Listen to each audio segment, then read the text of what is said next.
그러면 청와대 대응 적절했는지 짚어보겠습니다. 문재인 대통령이 공무원 실종 보고를 받은 지 3시간 뒤에 피살됐다는 점, 또 숨진 뒤 10시간이 지나서야 문 대통령이 피살 보고를 받았다는 점, 그리고 이 보고 뒤 하루가 지나서 정부가 사건을 공개한 점, 이 3가지가 쟁점인데 홍성희 기자가 각 쟁점에 대한 청와대의 설명, 또 여전히 풀리지 않는 의문들 정리했습니다. 청와대는 문재인 대통령에게 서면으로 첫 보고가 이루어진 시점이 22일 오후 6시 36분이라고 밝혔습니다. 3시간 뒤인 9시 40분, 공무원은 북한군에 의해 피살됩니다. 첫 첩보 보고 즉시 문재인 대통령이 구조 지시를 했어야 한다는 지적이 나옵니다.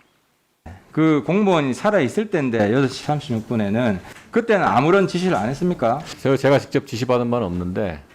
청와대는 당시 보고는 해상에서 실종된 것으로 추정되는 공무원을 북측이 발견했다는 첩보였다고 반론합니다. 대통령이 뭔가 지시를 내릴 상황이 아니었다는 겁니다. 늑장 보고도 논란입니다. 문재인 대통령에게 대면 보고가 이뤄진 것은 23일 오전 8시 반부터 9시까지입니다. 공무원이 피살된 후 10시간이 지난 시점입니다.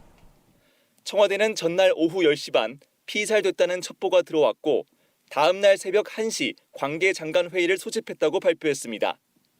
복수의 청와대 관계자들은 당시 첩보는 조각 정보였다, 확신할 수 없다는 분석도 있었다며 회의가 끝난 뒤에도 첩보를 정보로 확정하지 못했다고 해명합니다.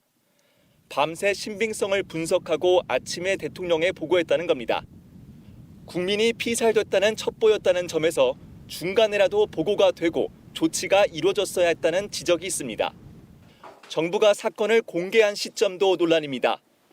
대통령 대면 보고가 있은 후 하루가 지나 사건이 공식 발표됐기 때문입니다. 청와대는 대통령이 북한에 확인을 하라고 했고 이후 유엔사를 통해 통지문을 보내고 답을 기다리는 과정이었다고 설명합니다. 그러나 피살로 판단을 했으면서도 월북자들의 준하는 절차를 밟았다는 점은 비판의 소지가 있습니다. 정부는 24일 오전 11시 사건을 발표했는데 실종 공무원이 피살된 지 37시간 만이었습니다. KBS 뉴스 홍성입니다.